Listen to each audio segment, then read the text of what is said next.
베드로가 감옥에 갇혔다가 나와서 그들의 믿음의 형제들을 찾아가는 그런 말씀을 제가 살펴보게 됩니다.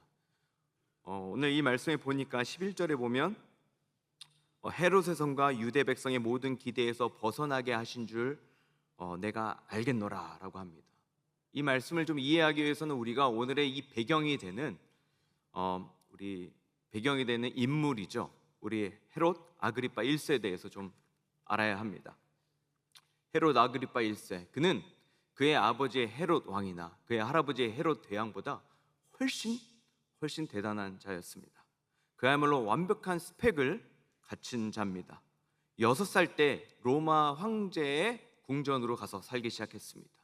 그 어릴 때부터 사귀었던 친구 2명이 후에 로마의 황제가 되었습니다. 자기 친구가 로마 황제인 거예요. 심지어는 그냥 황제가 아니라 본인이 노력해서, 이 헤롯이 노력해서 황제를 세워줬고 또 목숨을 나눌 것 같이 그렇게 친했던 그런 친구가 황제가 되었습니다.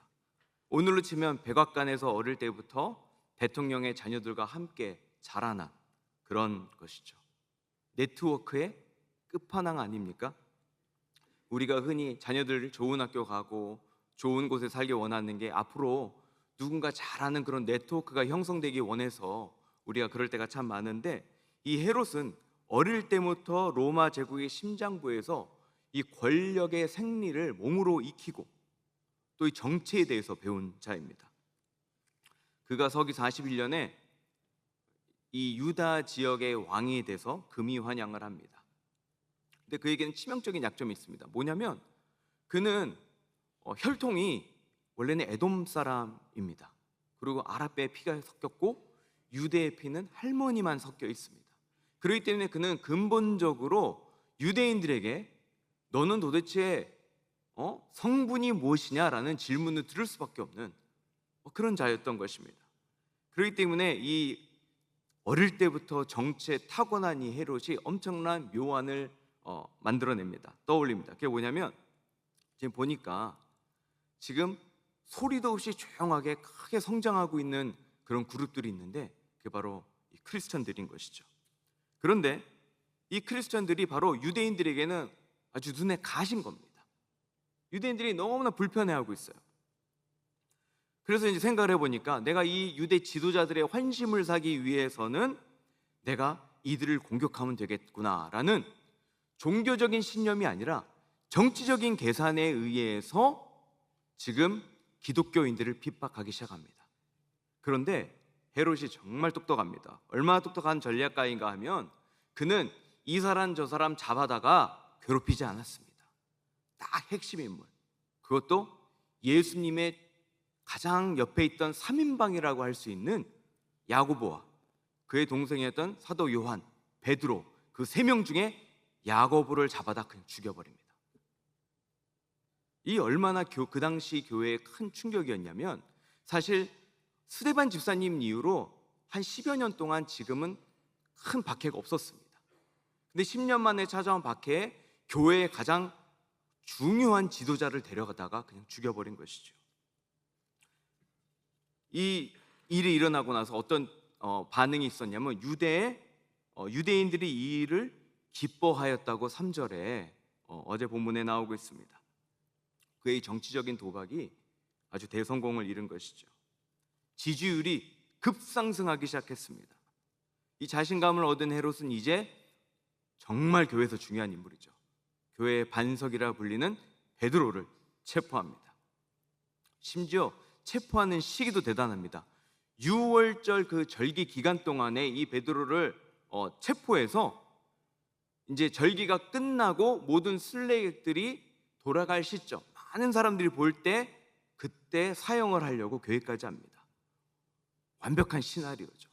정말로 모든 사람들의 칭송을 받으며 잘했다고 칭찬받을 그런 완벽한 정치적인 쇼를 준비한 것입니다. 그렇기 때문에 베드로를 그냥 가두지 않았습니다.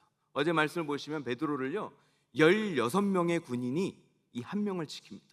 심지어는 베드로의 양손에 수갑을 채우고요, 이 수갑을 또 다른 군인들의 손에 채워서 절대로 풀어날 수 없는 그런 환경을 만들어 놨습니다. 초소도 2군데나 만들어 놓고 이 베드로가 절대 도망가지 못하도록 그렇게 철저하게 통제를 합니다. 이것이 마치 우리가 보는 불가능한 상황, 우리가 기대할 수 있고 우리가 상상할 수 있는 불가능이라는 현실이 바로 이 현실이 아닐까 싶습니다. 우리도 때로는 이런 거를 부딪힐 때가 있죠. 사방이 막힌 것 같고 모든 문이 닫혀버린 것 같은 그런 상황 가운데 우리가 놓일 때가 있습니다. 어쩌면 이것이 우리와 또 지금 베드로가 맞이하고 있는 그런 첫 번째 문, 모든 것을 다 가둬버린 그런 문일지도 모르겠습니다. 그리고 이 문은 이 세상이 헤롯이라는 정치가가 유대인들의 그 분노와 그 화가 만들어낸 그런 문일지도 모릅니다. 그런데 헤롯이 이렇게 계획을 잘 짜었어도 예상치 못한 변수가 있었습니다. 그것이 바로 오늘 말씀에도 나오지만 뭐냐면 여러 사람이 거기에 모여 기도하고 있었다라고 12절에 말씀하고 있었습니다. 헤롯은 베드로를 가둘 수 있었습니다. 하지만 헤롯은 기도를 막을 수 없었습니다.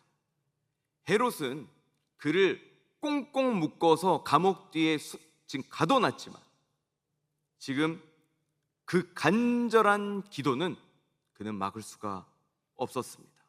헤롯은 이것을 몰랐습니다.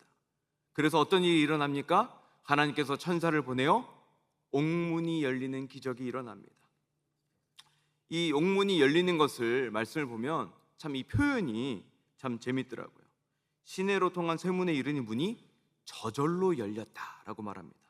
이 저절로 열렸다는 이 원문이 오토마테입니다. 오토마테 원문으로. 여러분 들어보신 단어죠? 오토매틱.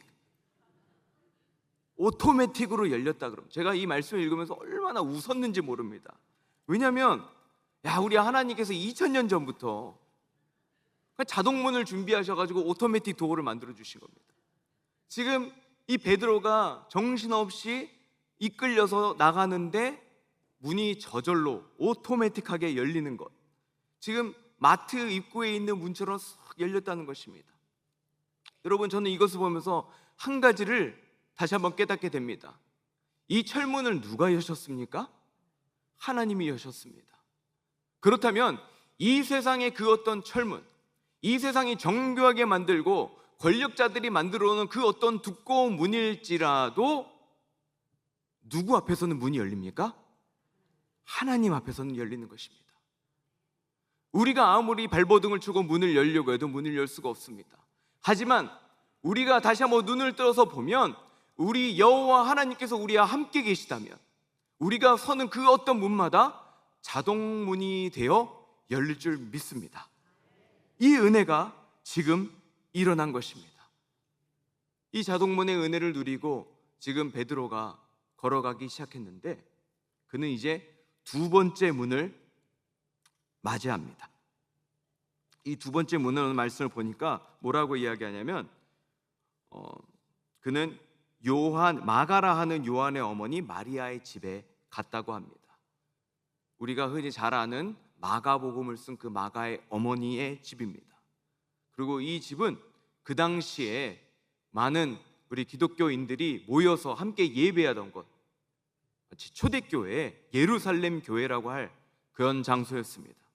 지금 베드로와 리더십이 끌려가고 박해가 시작되자 그 당시 예루살렘 교인들이 가장 먼저 한 것은 무엇이었냐면 바로 이 집에 모여서 함께 기도한 것입니다.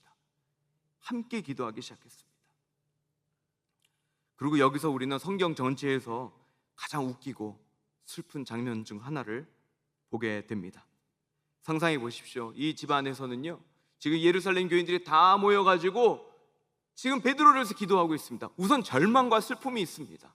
자기들을 위해서 말씀 전해주고 그렇게 헌신하여 섬겼던 지금 야고보가 그냥 이 폭군의 말 한마디에 그냥 죽지 않았습니까? 교회의 지도자를 잃어버리고 우리로 따지면 교회의 리더십이 없어진 거 아닙니까? 그런 절망 가운데 있는데 심지어는 베드로까지 이끌려간 이 상황 가운데 지금 간절히 기도해. 어떻게 기도했냐면 12절에는 여러 사람이 모여 기도했다 그러고, 또 5절에 보면 간절히 기도했다고 합니다. 즉 무슨 말이냐면 그냥 기도한 것이 아니라 많은 이들이, 여러 사람들이 다 한자리에 모여서 간절히 기도했다는 거예요.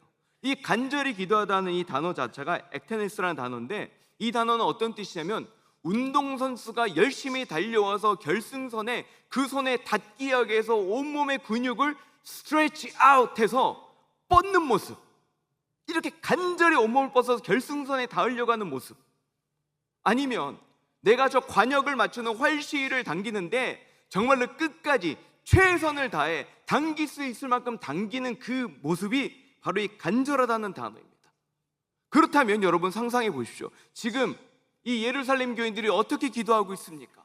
정말로 이 모든 우리 성도들이 다 함께 한자리에 모여서 그냥 기도한 게 아니라 양손을 하늘 위에 뻗고 정말 주님, 이 손끝이 주님께 닿아가게 해달라고 그냥 간절히 뻗고 지금 기도하고 있는, 철야 기도를 하고 있고요, 지금 금식 기도를 하고 있고요, 또 그냥 기도하는 것이 아니라 이들이 지금 간절히 기도할 때 정말로 하나님 이 기도를 들어달라고 최선을 다하고 있는 모습, 그것이 바로 이 기도하는 이들의 모습입니다. 모두가 모여서 아마 그렇게 기도했겠죠. 사자굴에서 다니엘을 구하신 주님, 지금 베드로를 구해 주옵소서. 홍해를 가르신 주님, 지금 이 베드로를 기적적으로 구해달라고 기도하지 않았겠습니까? 사랑하는 이 베드로를 야고보처럼 죽지 않게 해달라고 지금 그들은 그렇게 기도했을 것입니다. 기도하면 하나님은 분명히 응답하십니다. 근데 문제는 때로는요, 우리는 기도의 능력을 완전히 잊어버릴 때도 있고 오해할 때도 있습니다. 제가 예전에 느꼈던 기도의 능력이 무엇이었냐면, 제가 중국에 단기 선교를 갔을 때 공안에 잡혀서 연행돼 끌려간 적이 있었습니다. 그 이유가 무엇이냐면 제가 기자처럼 생겼기 때문이었습니다. 제가 기자처럼 생겼나요? 저널리스트한 줄 알고 저를 끌고 갔다고 합니다. 그래서 저희 팀원들이 다 끌려가게 됐는데, 제가 그 끌려가는 그 순간에 하나님이 지혜를 주셔서 제가 지금 노트북 이런 걸 다 숨겼습니다. 왜냐면 그 안에 설교도 있고 다 있으니까요. 핸드폰 하나만 이제 들고 끌려 들어갔는데, 들어가기 전에 딱 한마디 카톡했습니다. 제가 지금 공안에게 잡혔다고. 하여튼 그러고 나서 8시간 정도 잡혀서 있는데 나름 괜찮았습니다. 밥은 못 먹었지만 비타민 캔디 나눠 먹으면서 두런두런 이야기하면서 있다가 이제 풀려났습니다. 풀려나고 나와 보니까, 나중에 한참 지나서 보니까 교회에서 난리가 난 겁니다. 그래서 끌려갔다고 막 기도하고 난리가 나셨더라고요. 저희는 그냥 두런두런 이야기 나누다가 그래 잘 해결됐고, 또 선교사님이 신경 써주시고 인맥과 관시가 있어서 우리는 다 풀려났다고 생각하는데, 알고 보니까 교회에 기도가 뒤에 있었던 것이죠. 기도할 때 하나님은 분명히 들으시고 행해 주십니다. 믿으십니까? 그런데 여러분들은 믿으시는데 우리 초대교회 사도들은 완전히 다른 행동을 합니다. 여기에 반전이 있습니다. 베드로가 지금 이 집을 찾아가서 친구들에게 이제 살아 돌아왔으니까 똑똑똑 문을 두들립니다. 그때 어떤 일이 일어나냐면 어린 소녀가 나왔다고 합니다. 로데라는 그 소녀가 나왔습니다. 이 로데가 나왔는데, 이 어린 여종이라고 하는데, 베드로가 나다, 로데야, 나 베드로다 라고 했습니다.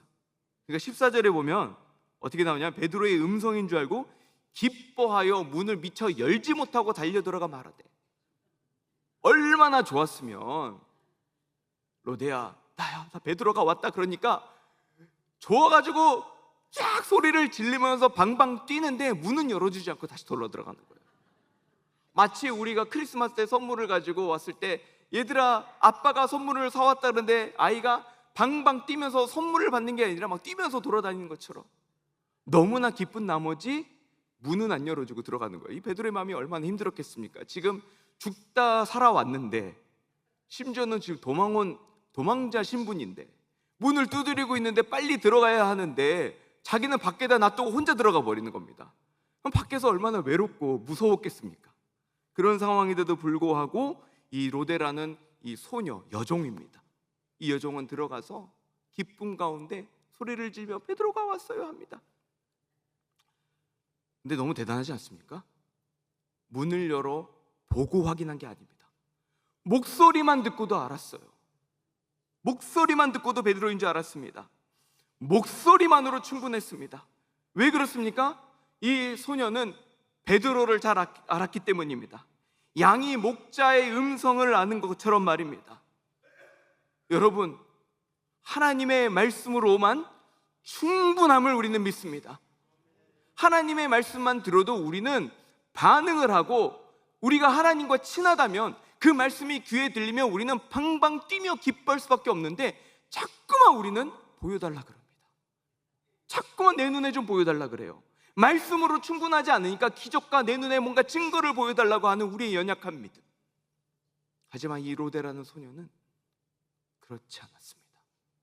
목소리만으로도 충분했습니다. 근데 여기에 두 번째 변수가 등장합니다. 뭐냐면 이 사도들과 이 어른들의 반응입니다. 로데가 들어와서 베드로가 돌아왔어요 하는데, 이들의 첫 마디가 뭔지 아십니까? 이들이 15절에 그들이 말하되 내가 미쳤다, 너가 미쳤다, 정신 나갔다는 겁니다. 여기서 이 미쳤다는 것은 나중에 바울이 그 지도자 앞에 가가지고 예수 그리스도에서 말할 때 바울한테 내가 미쳤다라는 그 단어가 똑같은 단어입니다. 네가 완전히 정신 나갔다는 겁니다. 지금 베드로가 살아 돌아왔다고 하니까 미쳤다는 말을 합니다. 심지어는 이 소녀가 너무나 답답해서 참말이다, 그리고 힘을 주어서 또 이렇게 말을 하니까 사도들이 똑똑하잖아요. 아주 합리적이고 신학적인 해석을 또한 내놓습니다. 그러면 그의 천사라. 지금 베드로가 분명히 순교당했을 텐데 순교당하고 그의 수호천사가 그와 함께 나타났다는 이런 말도 안 되는 해석을 지금 하고 있는 것입니다. 사랑하는 성도 여러분, 기도하면 하나님이 분명히 들어주시고, 이렇게 두 손을 펼쳐서 정말 하나님께 간절히 기도했으면 하나님께서 그 기도의 응답으로 지금 베드로를 문을 열어 지금 집 앞에 데려다 놓으셨는데도 불구하고, 이렇게 신앙 좋고 이렇게 믿음 좋고 이렇게 기도 열심히 하는 사도들과 이 초대교회 성도들은 믿지 않았습니다. 내가 미쳤다라고 했습니다. 이것을 존 스타트 목사님은 뭐라고 말하냐면, 기도의 현실과 믿음의 결핍 사이의 간극, 어마어마한 거리라고 표현을 했습니다. 사랑하는 성도들, 이것이 우리들의 모습은 아닙니까? 우리가 그토록 간절히, 정말 우리가 뜨겁게 두 손을 뻗어 정말 하나님께 우리가 기도하면서 하나님 우리의 기도를 들어달라고 그렇게 외치고 있지만, 정작 하나님께서 응답하고 계심에도 불구하고 나는 그것을 믿지 못하고 살아가고 있는 게, 이게 혹시 우리의 모습은 아닌지요? 아니, 제가 오늘 이 말씀을 묵상하면서 왜 이들이 이렇게 믿지 못했는가를 잘 생각해 보니까, 어떻게 보면 이미 내 마음 가운데는 결론이 있는 거예요. 나한테 분명히 신앙이 있고 이렇게 살아가야 된다는 마음이 있는데, 내가 정말 생각해 보니까 이 세상의 현실은 이렇고 상황은 이러니까 어쩔 수 없이 이 베드로는 죽을 수밖에 없는 상황이라는 그 마음이 있는 거죠. 우리도 그럴 때 있지 않습니까? 우리 자녀를 키우면서 이 세상을 살아가면서 하나님께 매달리고 기도하지만 어쩔 수 없는 그 상황이 있고, 지금 내 눈앞에 이 시대가 이런데 내가 타협할 수밖에 없는 그런 상황이 있는 거 주님이 잘 아시지 않냐라고 하면서 내가 기대하는 기도 제목이 하나님께서 들어주시지 않으시고 하나님의 말씀으로 응답을 해주시니까 우리는 거기에 대해서 뭐라 그러는 거예요? 미쳤다. 그렇게 말도 안 되는 응답을 하시려고. 지금 내게 필요한 이 응답은 이건데 어떻게 이런 말도 안 되는 응답을 하냐고 말하는 그 모습이 혹시 우리의 모습은 아닌가요? 사랑하는 성도 여러분, 신실하신 주님께서는 우리의 기도를 들어주셨지만 진짜 여기서 등장하는 unexpected variable, 정말 기대하지 않던 변수는 뭐냐면요, 바로 내 안에 있는 불신앙일지도 모릅니다. 근데 이 말씀이 여기서 끝나는 게 아닙니다. 놀라운 반전이 여기서 일어난다. 16절을 보십시오. 베드로가 문 두드리기를 그치지 아니하니. 제가 베드로였으면요, 두들기고 로데가 나왔다가 들어가면 안 되겠다, 딴 데로라도 도망가자 그러고 바로 다른 곳으로 갔을 것 같습니다. 아니, 언제 군인들이 쫓아와서 나를 잡아갈지 모르는 그 상황 아닙니까? 그리고 심지어 이 집은요, 노출되어 있는 집입니다. 모든 이들이 이곳이 교회이고 이곳이 모여서 기도하는 것인 것을 이미 모든 사람들이 아는 곳이었습니다. 여기는 안전한 곳이 아니었습니다. 그런데 이런 상황에 베드로는 포기하지 않고 계속 문을 두들깁니다. 끈질기게 문을 두들깁니다. 저는 이렇게 끈질기게 문을 두드리는 이 베드로의 모습에서 우리 주 예수 그리스도를 봅니다. 요한계시록 3장 20절에 보면 이 말씀이 있지 않습니까? 볼지어다 내가 문 밖에 서서 두드리노니. 우리 예수님께서는 두드리시는데 끝까지 두드리십니다. 우리의 불신 때문에 우리는 응답하지 않고 우리는 의심하고 우리는 미쳤다 말하고 우리는 그것은 합리적이거나 절대 논리적이지 않다고 말할지 모르겠지만 예수님은 끝까지 문을 두드리고 계십니다.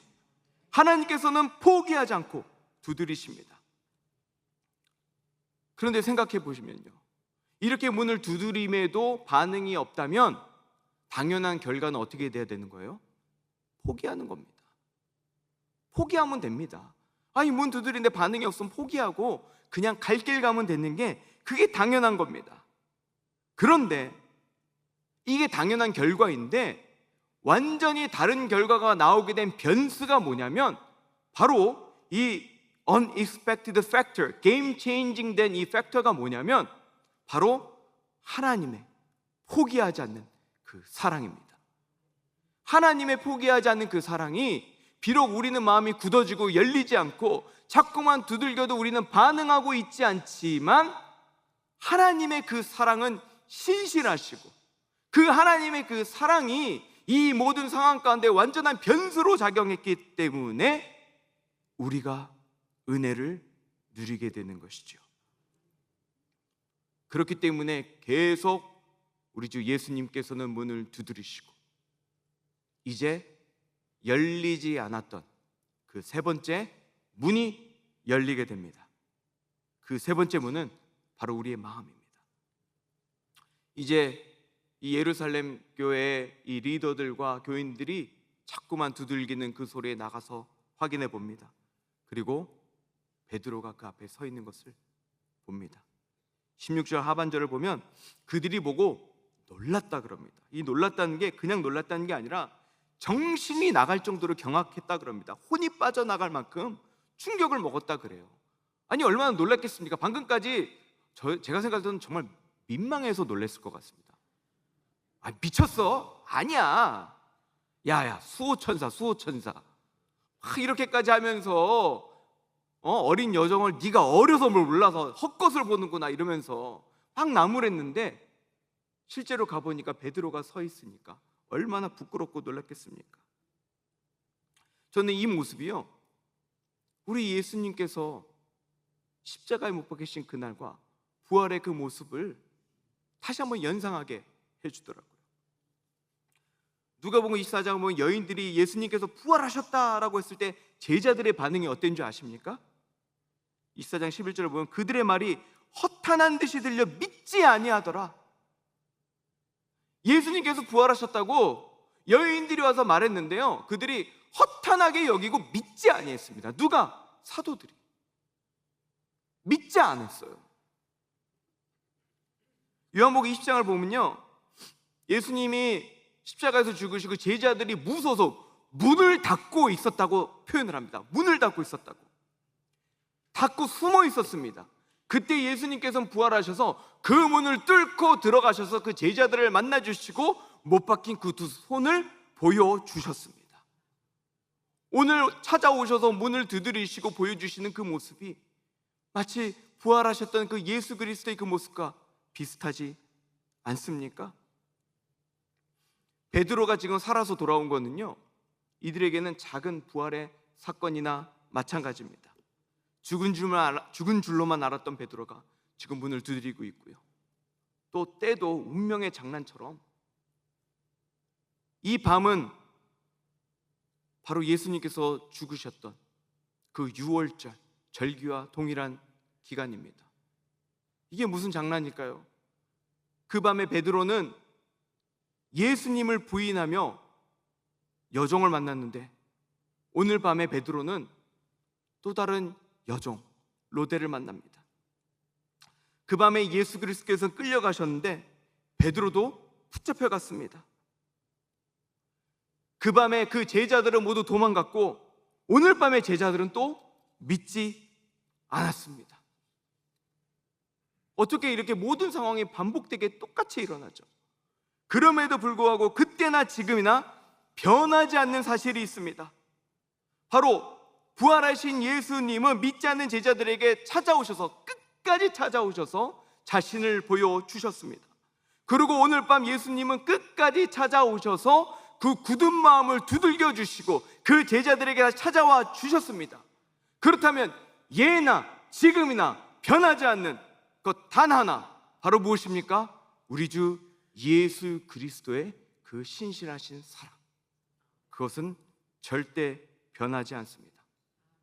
사랑하는 성도 여러분, 여러분은 지금 어떤 문 앞에 서 계십니까?